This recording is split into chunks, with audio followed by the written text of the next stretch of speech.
दोस्तों नमस्कार, मेरा नाम प्रशांत है और आप देखना शुरू कर चुके हैं आपका अपना चैनल खुद रंग। दोस्तों इस देश में इस वक्त स्पेशल इंटेंसिव रिवीजन यानी कि एसआईआर का काम तेजी से चल रहा है। एसआईआर के इस काम में धांधली के नित नए कीर्तिमान रचे जा रहे हैं। आज उन्हीं में से कुछ कीर्तिमानों की बात करूंगा।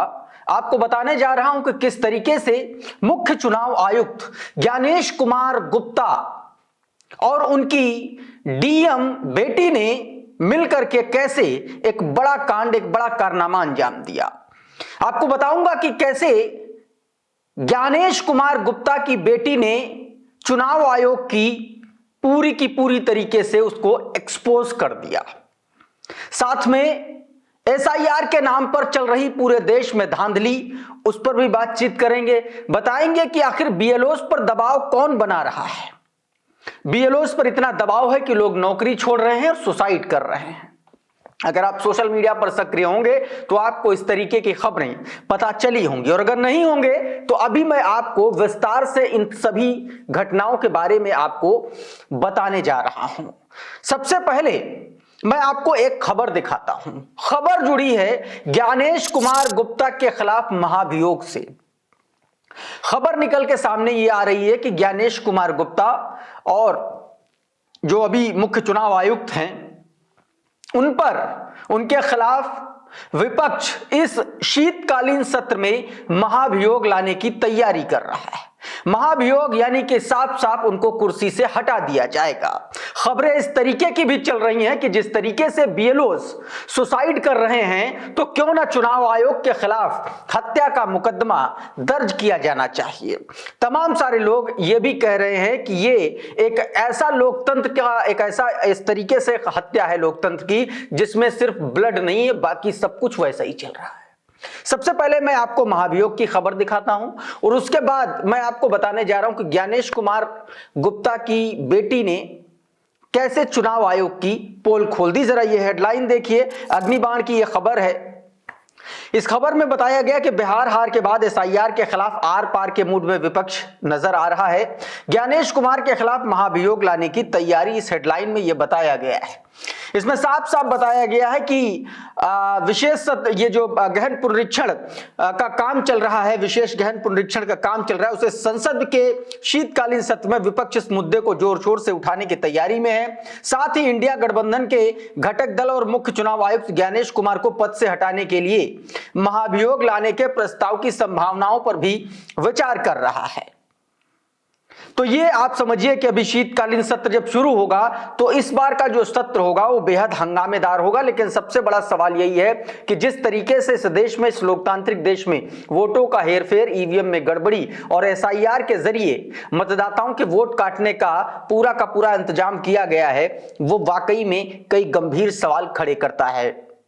और बिहार के चुनाव में जिस तरीके से दावे किए जा रहे हैं, जिस तरीके से वोट चोरी का काम किया गया, वो कम से कम इस बात पर तस्दीक करता है कि कहीं ना कहीं कुछ न कुछ तो गड़बड़ है ही। और अब बात करते हैं दोस्तों, क्या कुछ हुआ है ज्ञानेश कुमार गुप्ता की बेटी मेधा रूपम। मेधा रूपम आपको पता है कि गौतम बुद्ध नगर जिले की डीएम है। इससे पहले तमाम सारे जिलों में, हापुड़ से लेकर के कई जिलों की डीएम रही हैं मेधा रूपम, और एसडीओ के पद पर काम किया है, और अब ही वो वर्तमान में ग्रेटर नोएडा की वो डीएम है। उन्होंने एक बड़ा एक्शन लिया है दोस्तों। 60 बूथ लेवल ऑफिसर्स और 7 सुपरवाइजर यानी कि 60 बीएलओज और 7 सुपरवाइजर के खिलाफ एफआईआर दर्ज कराने का आदेश दिया है, और एफआईआर दर्ज कर ली गई है। ये एफआईआर इसलिए दर्ज हुई है क्योंकि बीएलओज जो हैं वो काम में देरी कर रहे थे, लापरवाही बरत रहे थे। इस तरीके की खबरें निकल के सामने आई हैं। अब ऐसे में सवाल यह है कि जब मुख्य चुनाव आयुक्त ज्ञानेश कुमार की बेटी मेधा रूपम, जो कि डीएम भी हैं, गौतम बुद्ध नगर की, अगर वो इस तरीके का आदेश दे रही हैं तो इसका बहुत सीधा सीधा मतलब है कि इस पूरे मामले में कितनी लापरवाही बरती जा रही है और किस तरीके से पूरे काम को बस काम चलाऊ चलाया जा रहा है, ये इस बात से साफ जाहिर हो रहा है। ऐसे में ये कहा जा रहा है, ये माना जा रहा है कि चुनाव आयोग की सारी पोल पट्टी जो है खुद जिलों के डीएम, और वो भी डीएम जो खुद ज्ञानेश कुमार गुप्ता की बेटी हैं मेधा रूपम, उन्होंने ये मुकदमे दर्ज करवा करके पूरी की पूरी पोल पट्टी खोल दी है, ये कहा जा रहा है। आज तक ने खबर चलाई है, इस खबर के मुताबिक आपकी स्क्रीन पर स्क्रीनशॉट है, बताया जा रहा है कि नोएडा में मतदाता सूची के विशेष पुनरीक्षण एसआईआर अभियान में लापरवाही बरतने पर गौतम बुद्ध नगर की जिलाधिकारी मेधा रूपम ने कड़ा एक्शन लिया है। डीएम के आदेश पर 60 बूथ लेवल अधिकारियों और 7 सुपरवाइजर्स के खिलाफ एफआईआर दर्ज की गई है। अधिकारियों के अनुसार इन पर काम में लापरवाही, उदासीनता और वरिष्ठ अधिकारियों के निर्देशों की अवहेलना का आरोप है। जिलाधिकारी ने दोस्तों बीते शनिवार को ये आदेश दिया और जिसके बाद इन सभी आरोपियों के खिलाफ जनप्रतिनिधित्व अधिनियम की धारा 32 के तहत मामले दर्ज किए गए हैं। यह धारा चुनाव कार्य में से जुड़े कर्मचारियों की जिम्मेदारी तय करती है और लापरवाह पाए जाने पर कार्रवाई का प्रावधान देती है। जिले में 4 नवंबर से 4 दिसंबर तक विशेष मतदाता सूची पुनरीक्षण अभियान चल रहा है। इस दौरान कई बीएलओ और सुपरवाइजर के खिलाफ लगातार शिकायतें मिल रही हैं कि वो घर घर जाकर के फॉर्म भरने, मतदाता सूची अपडेट करने और जरूरी करेक्शन जैसी जिम्मेदारियां ठीक से नहीं निभा रहे हैं। आपको बता दूं कि बिहार में इस तरीके की तमाम सारी शिकायतें निकल के सामने आई हैं कि बीएलओज जो हैं वो घर पर ही फॉर्म भर रहे हैं, अपने आप ही फॉर्म भर दे रहे हैं, और उसके बाद देखिए कि बिहार में क्या किस तरीके की चीजें निकल के सामने आई। लेकिन इसके जो नतीजे हैं वो और ज्यादा खतरनाक हैं, वो भी मैं आपको बताऊंगा। ये एक और खबर देखिए, इसमें गौतम बुद्ध नगर की ही एक शिक्षिका जो बूथ लेवल ऑफिसर थी, उसने अपनी नौकरी से त्याग पत्र दे दिया, इस्तीफा दे दिया है।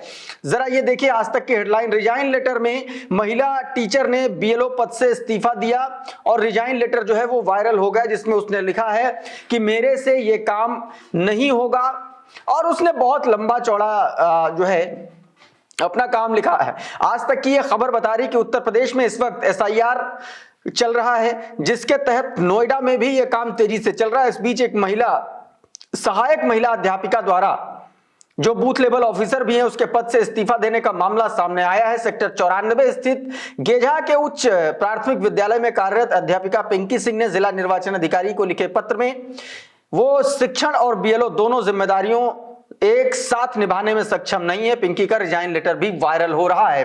अब उस रिजाइन लेटर में क्या कुछ दोस्तों निकल के सामने आ रहा है वो भी मैं आपको दिखाता हूं। छोटा सा हिस्सा है, जरा ये दैनिक भास्कर का, वो देखिए जरा उसमें क्या कुछ बताया गया, देखिए जरा।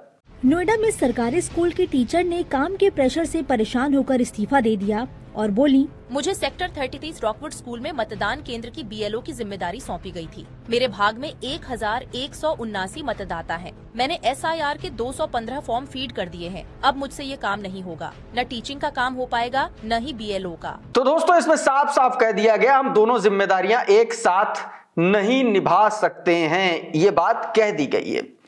अच्छा, इस बीच बीएलओस पर आप देखिए इस्तीफा दिया जा रहा है, लोग नौकरी छोड़ रहे हैं, दबाव ज्यादा है, मुकदमे दर्ज कर लिए जा रहे हैं। बीते दिनों बस्ती में एक एसडीएम साहब एक तरीके से गाली गलौज पर उतारू हो गए थे बीएलओस के खिलाफ। तो आप समझिए कितना जबरदस्त दबाव है, और ये दबाव ऐसा कहा जा रहा है कि कांग्रेस पार्टी और तमाम सारे जो दल हैं, जो चाहे आप बात कर लीजिए, विपक्ष के जितने भी दल हैं, सब ये बात कह रहे हैं कि ये भारतीय जनता पार्टी और चुनाव आयोग की मिली भगत है, और उसका ही ये खामियाजा है कि बीएलओज जो हैं वो बहुत ज्यादा दबाव में हैं और इसीलिए वो इस्तीफा दे रहे हैं। अब एक और खबर जरा देखिए, दैनिक भास्कर की खबर है, इसमें देखिए क्या बताया गया। आत्महत्या, हार्ट अटैक, हादसे में गई जान। एसआईआर 19 दिन में 6 राज्यों में 16 बीएलओ की मौत।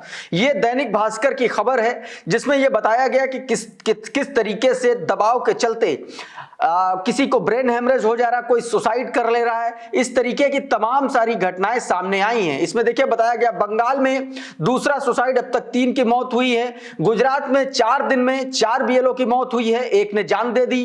24 घंटे में 2 बीएलओ की मौत हुई है। मध्य प्रदेश में 1 लापता है और 2 को हार्ट अटैक आ गया। इसी तरीके से गुजरात मध्य प्रदेश में 4 और पश्चिम बंगाल में 3, राजस्थान में 2, तमिलनाडु और केरल में 1 बीएलओ की जान चली गई है दोस्तों। तो आप ये समझिए कि कितना जबरदस्त दबाव है इन पर, और इसीलिए ये कहा जा रहा है कि ज्ञानेश कुमार गुप्ता के दिन अब पूरे हो चुके हैं, कम से कम मुख्य चुनाव आयुक्त के तौर पर। शायद यही वजह है कि आने वाले शीतकालीन सत्र में एक बड़ा प्लान बना रहा है पूरा विपक्ष।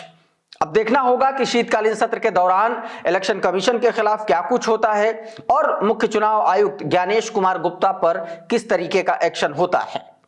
बहरहाल अभी के इस वीडियो में दोस्तों इतना ही। बहुत बहुत शुक्रिया, बहुत बहुत धन्यवाद। आप जुड़े रहिए आपके अपने चैनल खुदरंग के साथ। नमस्कार।